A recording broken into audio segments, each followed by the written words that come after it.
ए जंगल आमर आमे ए जंगलर। एमिति स्लोगान नहीं पुणी जनजाति अंटा भिड़ी निज जंगल को सुरक्षा देबा पाई।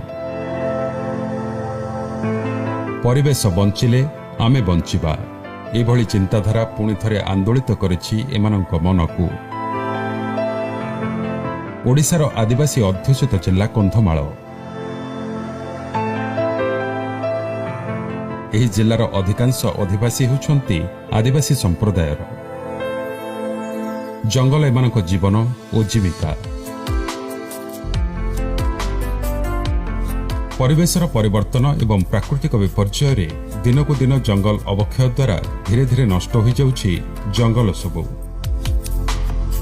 सेही जंगलर पुनरुद्धार एवं नूतन जंगल सृष्टि करबा पई अंटा भिड़िछन्ति कंधमाल जिल्लार बालीगुड़ा सब डिविजन रो सिंगबिला ग्रामवासी।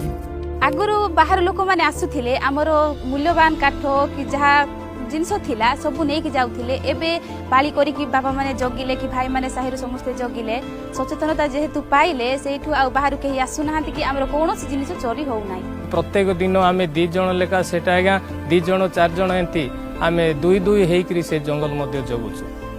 जहार फल रे आ बाहर जो माने आसुथिले से माने आसीबा को से माने भय करूछंती। निज अंचलर खाली थिबा स्थान मानकरे ग्रामवासी आरंभ कर दैछंती वृक्षरोपण।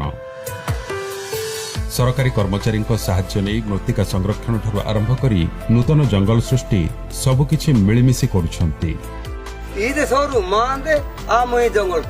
निज जंगल निज दायित्वर नारा नहीं नुआ जंगल सब सृष्टि करुछंती सेमाने।